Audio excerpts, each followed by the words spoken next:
Hello, and welcome to Outnumbered the podcast. I'm Audrey. And I'm Bonnie. We are experienced moms to a combined total of 19 children. In our weekly episodes, we explore relatable topics using our perspectives of humor and chaos. Tune in for advice and encouragement to gain more joy in your parenting journey.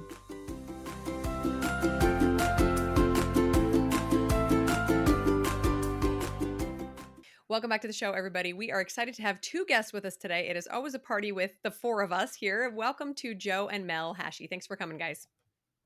So excited to be here. Yeah, Thank you. Thank you very much.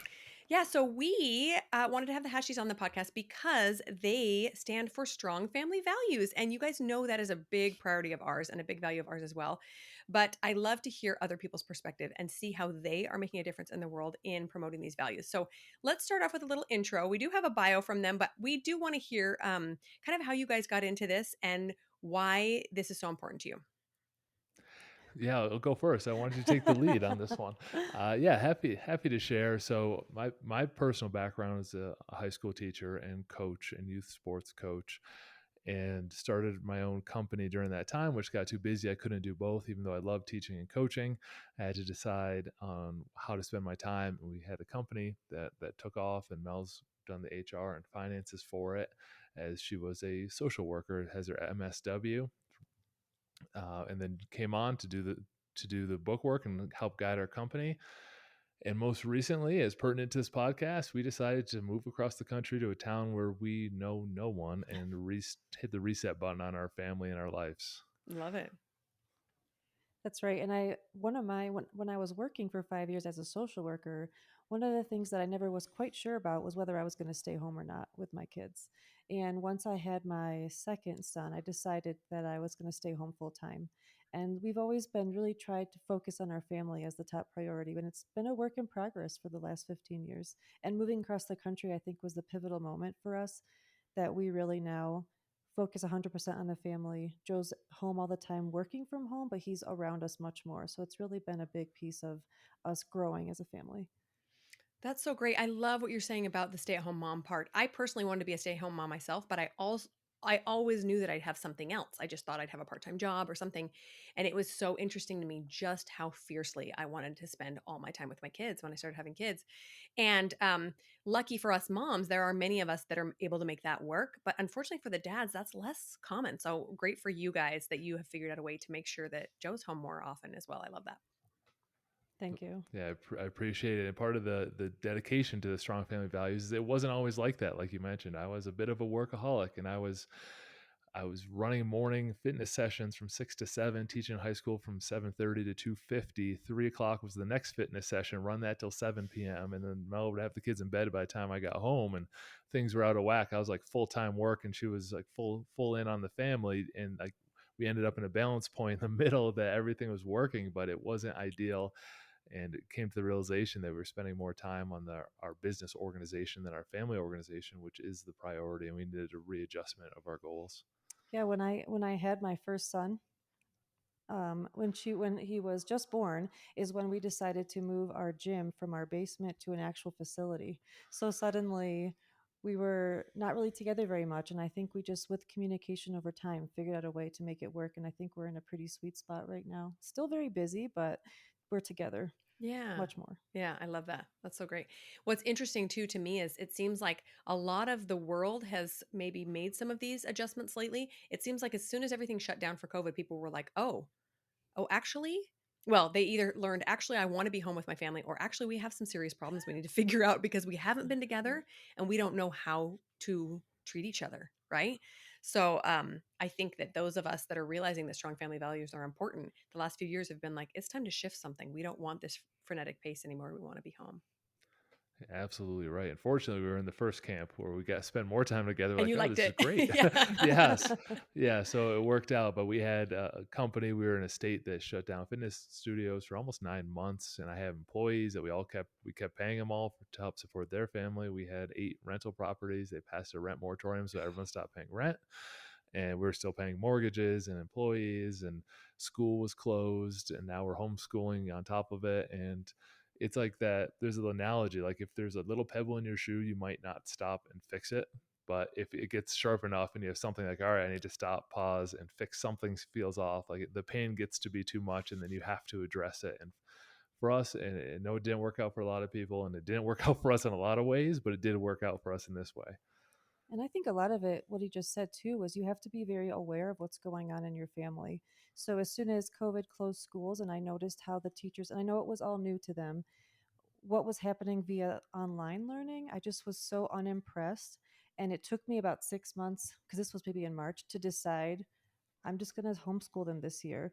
And I never regret that, because I know them so much more. I know their needs so much more. I'm able to advocate for them in ways I never would have understood had I not been the teacher mom for that year. Yeah, that's a really great perspective. And I don't know that everybody has that good of a perspective when it came down to those crisis schooling months. That was hard for a lot of people. So good for you. It was, well, I I, met a mom through the gym who homeschooled. And I think because I saw her do it, and in discussing it with her, I realized that it was doable for me. Yeah. Yeah. Sometimes it just takes somebody to be an example to you, right? Okay, so as you may know, we love to ask our guests if they have a funny parenting moment to share, because we know that parenting is hilarious if we can just keep our senses of humor, right? So do you guys have something you'd like to share with us? Sure. I actually gave this a little bit of thought. So I took my son Everett, who's 5, to a doctor's appointment just a couple weeks ago. And we always joke about how I don't want him to grow. I want him to stay little and never be like a big boy. And he looked at me and he said, "My mommy, my body does what my body does." And it was just the funniest thing. And now we shared it with my older 2 boys, and we pretty much repeat that often now. It's become like a family joke. It was just so cute. That is adorable. I bet my teenager would love to say that when he eats all my leftovers. And I'm like, where's all the food? Well, my body does, but my body does. That's right. It applies everywhere. It really does. And some bathroom jokes. Oh boy, we could really make that one work too. That's Yeah, funny. you could. Okay. Did you have one? Oh yeah. Did you have something, Joe? oh yeah, yeah. I'm gonna steer around the bathroom jokes, even though those are the funniest ones, to keep it clean for your G-rated thing. podcast where they have where they have questions. Uh, after dinner, the kids like to go outside, and our youngest one was like, "Hey, let's go lift rocks," and like he just likes to show how strong he is, like lifting up rocks and dropping them. And then we started like the rocks out here are kind of crumbly, so the kids started throwing them against this big rock and started to break them. Uh, and then one bounced off a big rock down the hill and shattered my windshield of my truck. And we're like both, like all three of us, looking at each other like, "Where's the adult that should have stopped us from doing this?" Like, that was just recently. It was, yeah, kind of. It is what it is. Like that stinks. Yeah. But you have to find the humor in it, Yeah, you know? It's yeah. it's because otherwise you're just going to be upset all the time. Well, and Yeah, like I can't get angry because I was also throwing rocks. right, and frankly, how neat it was that you were a part of the shenanigans, so that you guys kind of all just shrugged your shoulders and were like, "Oh well," instead of you stumbling across the boys being mischievous, right? What's going on here? But and Exactly. and I love that that shows that you are willing to, take the time to have some fun with your kids, even if it might end up not the way you anticipated. You thought it was just going to be harmless fun, and end up causing some damage. But that's parenting, right? Everywhere you look, things get messed up and things get broken, and fingerprints are on the wall. And if you can't accept that for what it is, just normal life, you're going to be really upset for a lot of the parenting years. That's true. All right. So you mentioned some of your reasoning for getting into this space of strong family values is because you just recently realized how important it is. But what took you from, oh my gosh, we really want to put time into our family, to we need to share this with the world? Like that's a big jump sometimes for some people. What got you going there? Well, I think that we realized that we were doing some things in our family repeatedly every day, whether it's family dinners or the values that we got started. And we were seeing a lot of positive change in our family. And other people would come to us and visit us here in our new house, because we have like a little guest loft. And they would say, "Wow, you guys have something really cool happening in your house. You should talk about it. You should do a podcast." And this is when I was like, "What?" We're just doing our family thing. But I think getting that feedback from others, that they thought that we were doing something that could impact other families, got us kind of that fire lit underneath us. Yeah, exactly right. It was kind of the push from others, and that you mentioned earlier, like feeling called to motherhood is like you felt it more later on in your life, like as like Mel felt called to. She's got to be something here. We're out. We have time. like volunteering more at the school, volunteering more with the church, and then like just feeling a calling to start getting in these more serious conversations, because we know if you have to teach something, that shows that you have to learn it first. And so Mm. selfishly, we want to learn more about it. So it provides us focus to learn more. And as a stay-at-home mom perspective, people would come to me and say, what are you going to do for you? What's your career going to be? How are you going to focus on that? And I thought to myself, I'm pretty happy, being a mom to my boys. And I was very happy to just support Joe in whatever he needed at his work, because we had a company. I started doing the books for the company. So I didn't feel this need to do something else. And I kind of just thought through prayer, something will come someday. So I kind of feel like the podcast and sharing this path we've come up with is that calling that I've been waiting for. Instead of having some other kind of need to go do my own career somewhere, this I think is where I've been led. Oh, that's so great. I'm so glad you shared that because I see that a lot too. I help a lot of moms start a business for themselves after those baby years, right? When you're starting to feel like you have a little bit more time. And so many times it's something related to family. It's like, well, I have this experience doing this, so I want to share it with others. Or I am actually really good at this because of these years of being a mom. And I think that's just so beautiful that we can take these talents that we've been given and the experience we have of putting it into our family and developing it, and then we can go out and impact the world. So I think that's so great that you shared that. I love it. I also Thank you. I also love that you said, Joe, that you recognize that this is something you need to improve on. I think so many Mhm. times we listen to people on the internet, we think, well, that's all great for them, they're an expert. But clearly none of us are an expert in raising families. Every kid brings their unique challenges. Every day brings its unique opportunities to teach and learn. And what a great humble way of looking at it is like, we got lots to learn, so let's dive in and learn from some experts. That's great. Hmm. Yeah, I appreciate that. It's the old adage, what you focus on is what you find. We used to do this at conferences when I was speaking in the fitness industry. You'd say like, hey, and I think it's a Tony Robbins thing, like, hey, look around this room, find everything yellow. And like everyone focuses and like, all right, close your eyes. How many red things do you see? And people are like, well, I was only focusing on this other thing. I didn't see anything that's in that world. And so to put our focus on this is what we're starting to find and learn more from. And we thought that doing the podcast together, if anything, it helps us focus on becoming better parents. We didn't want to take on another responsibility that took us away from our family. Yeah, I love that. So that you're saying, oh, I have something that I can serve the world with, but it's actually going to serve my family at the same time. That's so great. Exactly. Yep. Okay, so since you are sharing the importance of these family values with the world, I was going to ask you what you guys think is the biggest culprit of these family values eroding. Like, do you see that happening in the world, and why do you think that is? Oh, that's a great question. I have two thoughts on it. I want to say these are the right answers, but I have two thoughts on it. The first thought is it actually comes from like Jim Collins' Good to Great. Like people use vague terms too much with family values. Like, hey, I want to have a good family. Like I want to have a good relationship with my kids. But they don't go any further to define what that looks like. And that is like the good to great moment for families. Like, yes, I want my kids to grow up with values. Okay, what are they? Well, values. Like, okay, what are they? Yeah. And like that's the leap that not enough families have taken yet. And they're trying to get there and trying to come up with like what the values are. And if you don't establish your family values, society's going to establish them for you. Your kids are going to get Mm. values from their buddies, from their classmates, from their teachers, from their coaches, some good, some bad. You're just leaving your child up to filter through all of it if you're not telling them and providing a framework for them to see the world. And so I think that the actual just defining it moves them from being so ambiguous to being a little bit more solid. Is I think that just the little friction that people are facing. And I think before you even get to the values, people oftentimes are not taught how to be a parent. Mm. You kind of go through your childhood, and I suppose you hope that you have a good example, but you don't necessarily take a class on how to be a parent. Maybe took a class on how to change diapers and what to look out for when you have your first infant. But really, the parenting, it's not really taught. So I think we are trying to put our ideas out there as like, here's a resource to structure and strategize your family system instead of just falling into it and hoping for the best. So that's really been, I think, our focus is providing a strategy. And I think there's so much out there these days distracting kids. So if you don't have your values set, in your family, and or if you're ambiguous about it, like Joe said, social media or other ideas are going to draw your kids away. And I think we always see the values as the foundation. So when we send our kids out there, they have something to filter what they're hearing through. Yes. Oh, I love that so much. When you said that about Joe about making sure that you fill your kids up so that the world can't.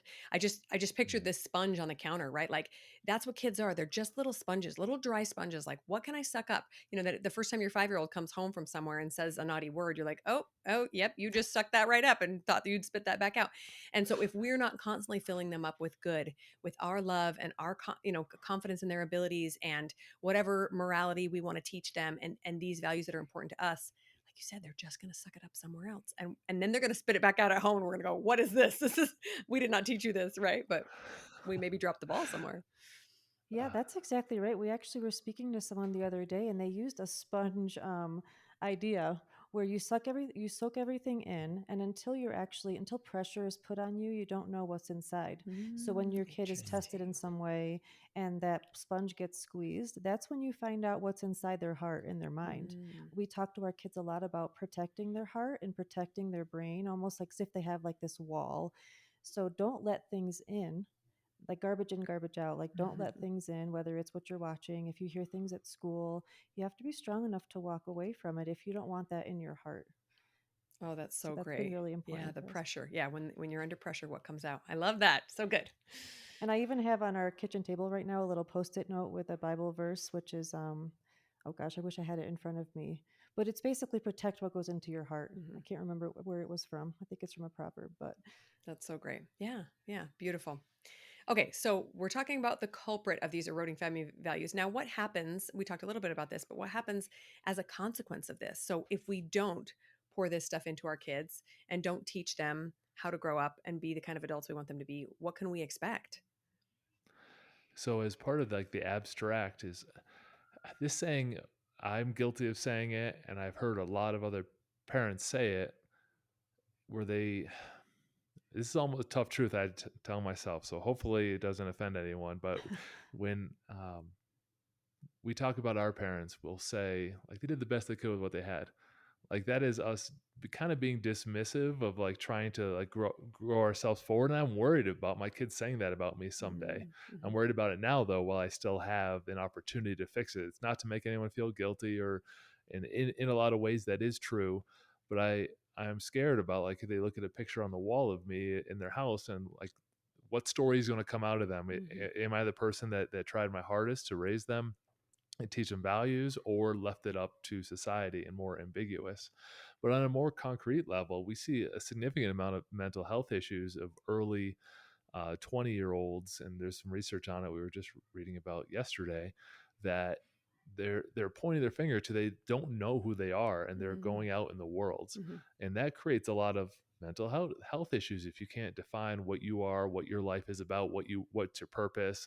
All these things can come from a household and give them a leg up when they go out, and they're just like, if they leave it ambiguous, to my earlier point, where they're just like kind of happy, kind of good, and they go out there and like, hey, what am I doing out here? And then they start thinking like, am I doing something wrong? Is it something with me? Like, you're protecting your children when they go out and setting them up for success. this reminds me of an example with our oldest, a 13-year-old. One of our family values is be genuine, and he takes that one to heart very much. He knows very much what he enjoys. He loves to build with Legos. He loves to just use power tools and create things and build things and take things apart. Whenever, like, if a toaster breaks in the kitchen, he asks for it. He takes it apart and figures it all out. So I think what instead of just being like, wow, you really know who you are, that's great, because it's one of our values and we're constantly reinforcing the importance of being genuine. When he goes to school, he does not really get enticed into drama because he knows who he is. But I think he knows that because we're always reinforcing that he knows who he is. So if that's because it's one of our values, we're always talking about how he embodies it, when he goes out into the world, he doesn't have to figure out who he is as much because it's so well instilled at home. Yeah. Yeah. And I would worry that as adults, like we want our kids to grow up and be successful. I think everybody would say that about their kid. But again, what's the strategy? Mm-hmm. I always tell my kids, you don't just wake up one day and know how to be an adult. You're not going to wake up when you're 18 and know how to do your laundry. Yeah. You're not going to wake up when you're 20 and know how to cook eggs. Like these things don't just, download into your brain overnight when you become an adult, quote unquote. So that's why we try to strategize now so that when they do go off on their own, they know what to do and don't have to flounder. And I was listening to a podcast, Dennis Prager. I love what he said. He says people shouldn't waste their time on trying to find themselves. They should figure out who they want to be and go for that. So Very good. different. And I thought that was really Yeah. powerful. Yeah, it is different. And to your point about the identity thing, in this amazing modern world we have where we have access to any kind of information and really any person we want across the globe, doesn't matter. There is this real temptation to um try to find yourself somewhere else, right? Where's the tribe where I fit in? Where's the and and I think that family is the number one um fight against that, right? No, no, no. Actually, we're going to figure it out here together, or we're going to decide who we want to be and we're going to go towards that, right? I think, and I do think that the world sometimes leans a little bit too much on the child. Like, well, tell us who you want to be. They don't know. they're Right. 10, or 15 or 20, they look to their parents, or they should look to their parents as examples to say, this is who we should be. This is what's important. When they turn 25 and 30, they want to shift that a little bit. Great. But that's our job. It's not our job to just leave it up to them and see what comes out of it, because it's going to be bad. It's not going to be, it's And not going to be that great. occurred to me when I was thinking about the questions you sent over. That did occur to me that with social media and with just the ideas that culture's presenting, culture's almost taking a lot of the power away from parents. Mhm. So we really want to have a strong, like we're very when we say strong family environment, like yes, we work out and we're strong physically, but strong in terms of our family culture being strong. We want them to filter these ideas through what we have going on here. Because Yes. it is very scary world these days, to send your kids out there and just we'll see what happens. We're not okay with that, so we try to form the foundation here so that they know what to do, even though of course they're going to grow up and have their own values, and we just hope that we gave them a good foundation. Right, right, exactly. I love that. Okay, so speaking of these tools that you help parents with, tell us more about your strong family path concept. I love this idea and I want to hear more about it. Great. Okay, I'll start. So we have 7 different components of the path, and we kind of organically came up with a lot of these. They were things we were implementing throughout the day and week in our family, and we're able to conceptualize it into this path. And they don't necessarily lead to each other, but they all kind of come together in this synergistic way. So one of them is having core values, which we've covered a lot already. Another is goal setting. So we have a system of goal setting where we think it's important to teach kids not just, hey, what's your dream that someday this thing will happen. We actually set annual visions and 90-day check-ins, and then we actually do a little weekly commitment every week. And our 5-year-old, even this morning, in his little circle time at preschool, I was there for it. They did like squats, and he's like, "Oh, this is part of my weekly commitment." He's very aware already that he's working towards a goal. So that's really an exciting piece. Another we have is the morning routine.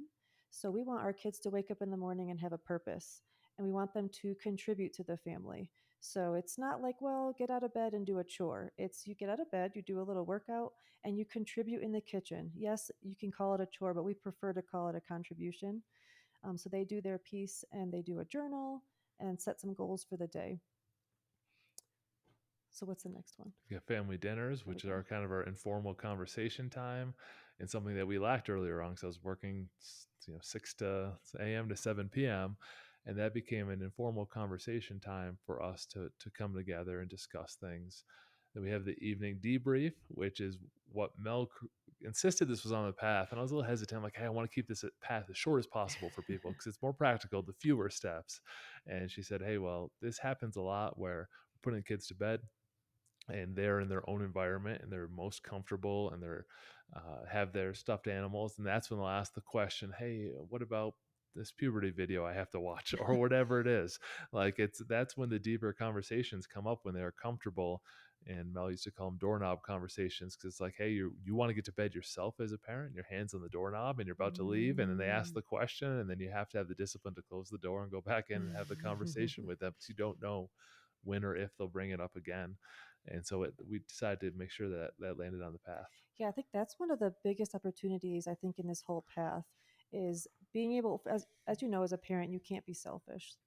it's a very selfless thing to do to be a parent. So as much as I want to go to sleep or go watch my TV show at the end of the day, if one of the kids brings something up, I make sure I sit down and we talk about it till it's done. We problem solve, we discuss whatever.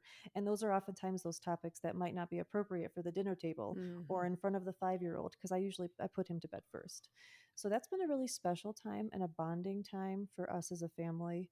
And I think it's something that might just not, if you don't allow for that time, I think you'll just lose that and the kids won't come to you. All right, we have two more steps, and one is relationships, which is something that we learned during COVID time, is that we have to manage the relationships in the household. And there are more than parents together, kids together, because we were a little bit rudimentary in our thinking initially. So we have the relationships of how do we feel? How do we feel personally? Do we need a recharge time? Does Mel need a recharge time? Our relationship together, our relationship with each kid, and then the kids together. And so we have to keep our fingers on the pulse if something is a little bit off, trying to figure out which relationship, like the two older ones have started to bicker a little bit. Like that relationship is under some friction. So what we do are activities to help strengthen that relationship for a little while, get them some time apart, then get them some time back together and smooth it over.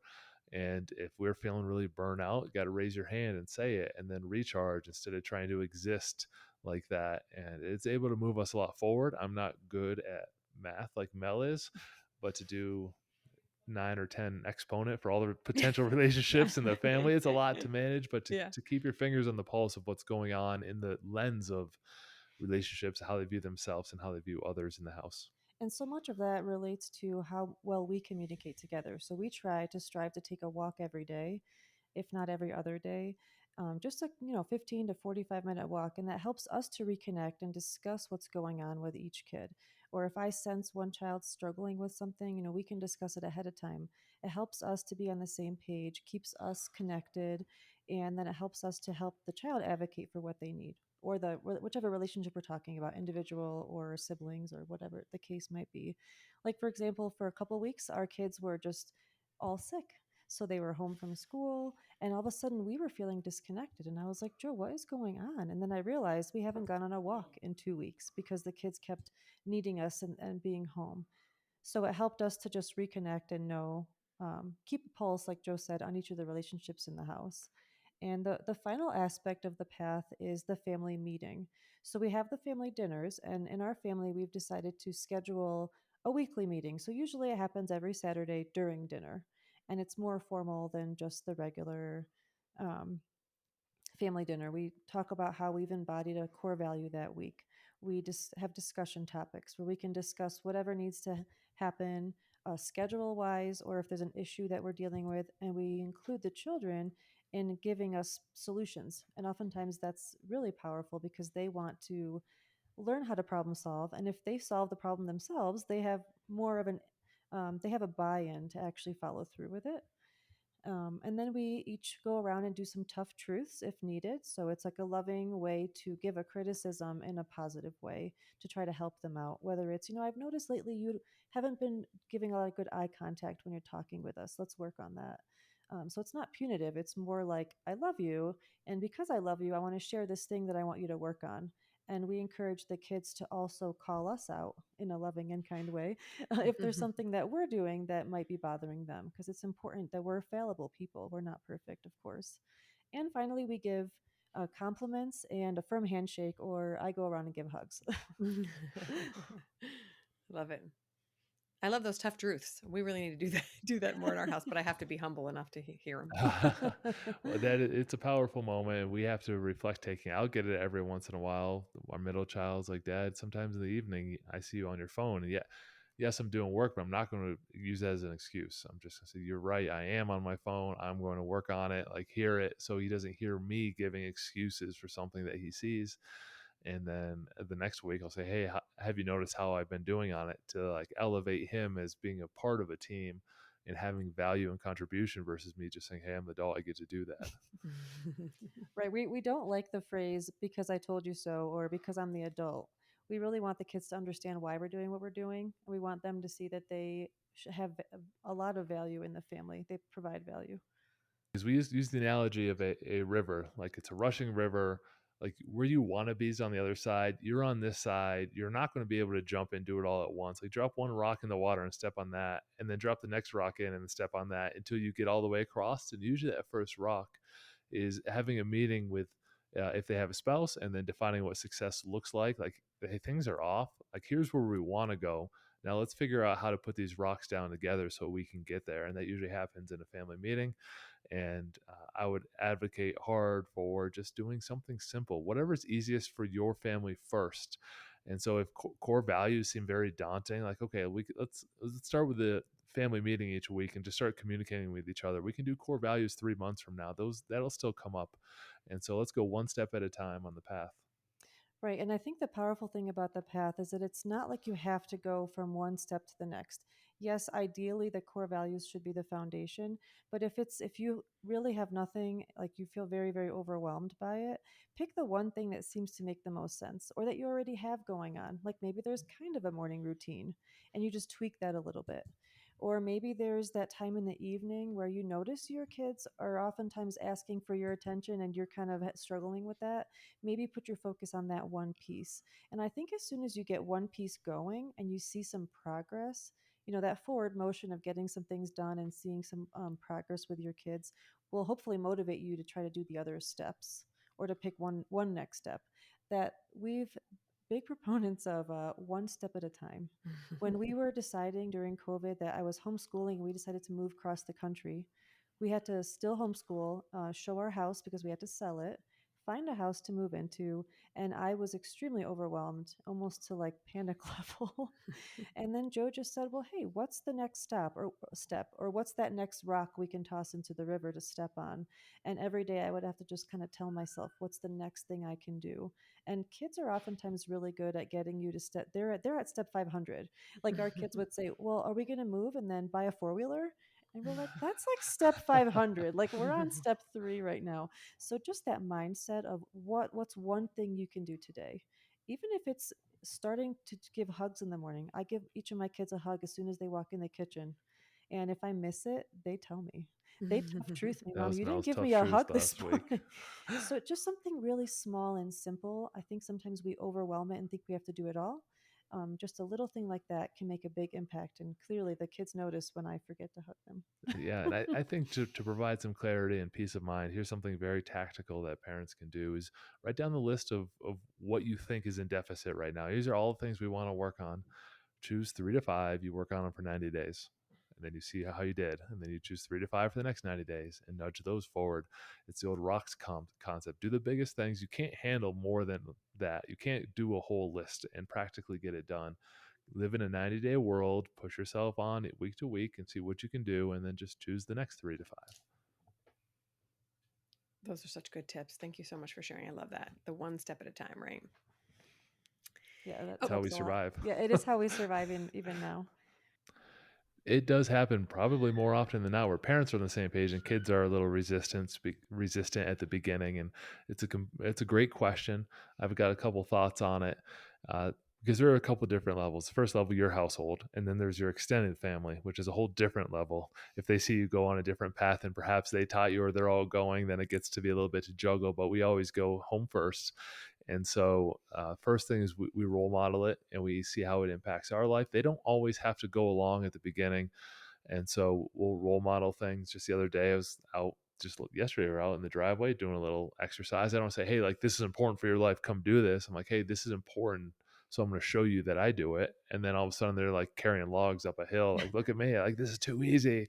And the role modeling aspect of it is powerful with a mindset like this isn't going to all happen at once. Our philosophy is constant, gentle pressure.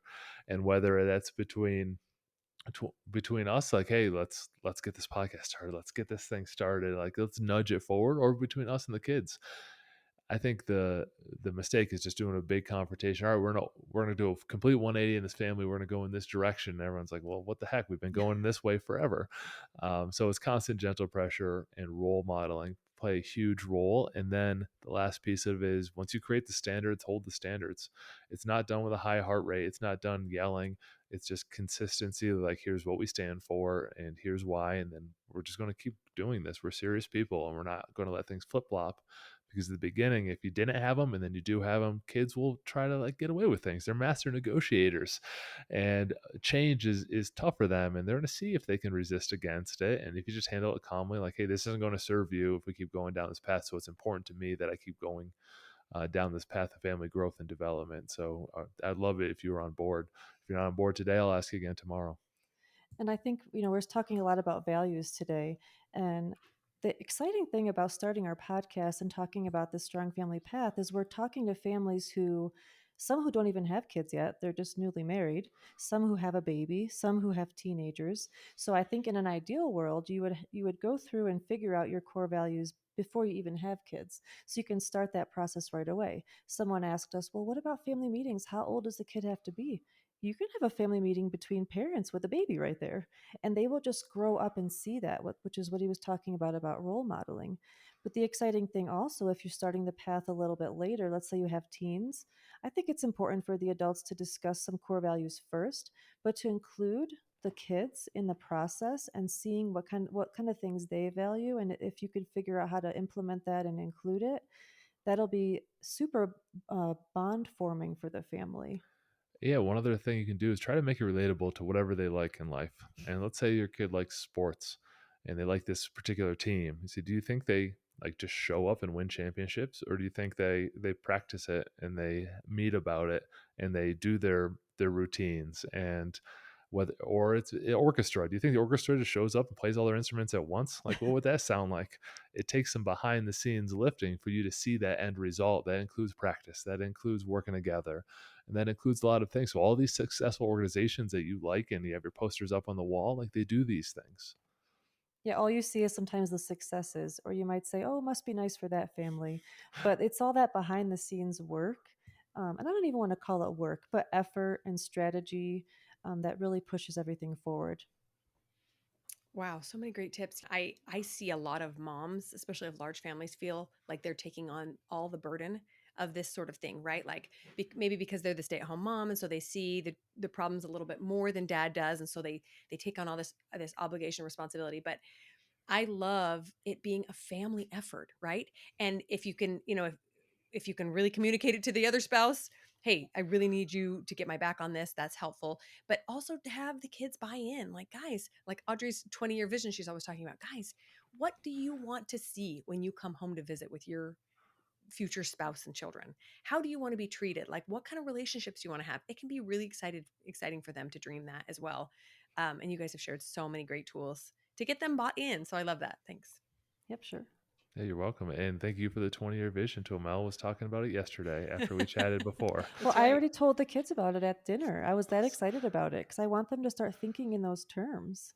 Yeah, just like I said earlier, you don't just wake up and know how to adult, or you don't just wake up and Mhm. know how to do something. You have to act on it, and the choices you make now impact that. So I was very excited by that. So thank you again, Audrey. Okay, so you guys have shared so many great tips and tricks. Thank you so much. But tell me exactly where you guys see yourself in this role of guiding parents into this place of adopting new family values. You have a podcast, right? Hmm. And then what's your approach there to helping families get a head start on this? Yeah, so the first thing we do, to just mention the podcast briefly, is that we have the Strong Family Project podcast. And then on our website, strongfamilyproject.com, we give away the steps of the path and how we implement them. And we give away 50 examples of core values, like trying to give people a jump start. And so we see our role as kind of defining what success looks like. I mentioned it earlier. Audrey did a great job with a 20-year vision. Like, hey, you have to have a definition of success if you want to get there. You have to know where you're going to go. And so we're just kind of nudging people like, hey, come up with where you want your family to go, because this is important. Otherwise, it's just going to happen. And you just don't want to guess and wander around and see what happens. And so here's some supplies and here's some nudging to say, let's just be intentional about it. You don't have to believe what we believe. You don't have to adopt our core values, but here's the structure in which it works for us. I like to use the analogy of exercise. Like, there's a lot of different exercise that works for people. You can go out and run, you can lift weights, you can do CrossFit, you can go to Orange, you can do you can do yoga, you apply, like, all these things work if that's what you really enjoy doing. And so the, but you got to move and you got to do things intentionally. And that's what we're trying to do for families, saying, hey, here's a path that you can intentionally walk down and then choose how it fits for your life. Yeah, and on top of the podcast and the website, we're working on a book together that goes into Awesome. this further, and we hope eventually to maybe even have in-person events where we could actually help families in person if they're really struggling to get a piece of the path going. Because one time, one of Joe's friends was visiting us, and he was really enjoying how we were running our family meeting, and just being there physically and watching us do it gave him a lot of perspective and almost motivation to go home and do something similar with his family. That's kind of it's Yes, what I do in-person stuff. for businesses currently. So I do Yeah. business consulting in the fitness industry. People fly out. They say, "Here's everything that's going on. What do I need to do in the next 90 days?" We talk about it for a couple of days. They leave with a plan. They go do it. They come back. Now it's funny how much effort we put into business, like I said earlier, but not our family Yeah. organization. The same thing is possible. So some people can take all the free content, which is great, and then do it themselves. Some Yeah. people just need a little guidance. And so we hope to build connection through in-person events. I know we're both in the online world, but we get a huge value out of meeting people, even if online, and getting to know them a little bit better. So we'd rather affect a handful of families than 10,000 people listen that we never hear from. Yeah. Well, I've never been to Colorado, so if you're going to host it, do it there. I'd love to come. Okay, Oh Sounds awesome. yes, amazing. we're Thank you. lining up some of the people that we really like in this industry, like you and Audrey. Like maybe we can have some guest speakers That would be and awesome. get them out It's so here and introduce them. It's so interesting too, as a last thought, Joe, that you're comparing business and family. Because in the early days of our podcast, we actually had a guest on who does the same thing, who teaches people how to Awesome. run their family like a business. That you are the CEO and you have, all the effort, like you said, we put into. We have business plans and these mantras and all these organizational tools to make things run smoothly, and how sometimes little effort. Uh, in contrast with our families, and how powerful that can be to treat it like an organization that will succeed. So I love that. So great. Yeah, it has to be very intentional about it. That's an excellent point. Bring it. There's almost a negative connotation, like, well, this is the home, and it should be ambiguous. And we have to break down those barriers a little bit and say, there's things we can learn from it. There's things that we don't want to do. There's things that we do want to do, and kind of the path is what we found has worked from things that we've garnered from family life, from coaching, teaching, social work, and from the business world. And kids, I mean, they always say it at school, kids love structure. And I Hmm. think that structure, yeah, you go to a classroom, like today I was at the preschool, and they have a very specific order of how they do things at school. And we see our kids thrive at home because we have the structure. If we miss a family meeting because the weekend either Joe was out of town or something came up, they notice that. They feel the lack of it. So I think structure at home is very powerful. Yeah, I love that. Well, thank you two so much for coming on the podcast. We have loved chatting with you. Will you please tell our listeners where they can find you and come listen to the podcast? Yeah, it's an honor to be on there. We're at Strong Family Project on every podcast platform you can think of, just like Outnumbered, where we'll probably be on the same ones. And then our website, strongfamilyproject.com, is where you can download the path for free and check out the articles that we have there for you. Awesome. Thanks for Thank you so having much us for on. It was sharing. great. Yeah, Yeah, talk to you it's later. been a very good time. We appreciate it, and thank you for sharing the laughs with us and the value and learning. And Mel, like I said, has taken a lot of notes from what we've chatted about. Thanks so much, guys. Thanks for listening, friends. Click the link in the show notes to subscribe to our email and never miss another episode. Show us some love by leaving a review on iTunes or sharing the podcast with a friend. Thanks for all your support. We'll talk to you next week.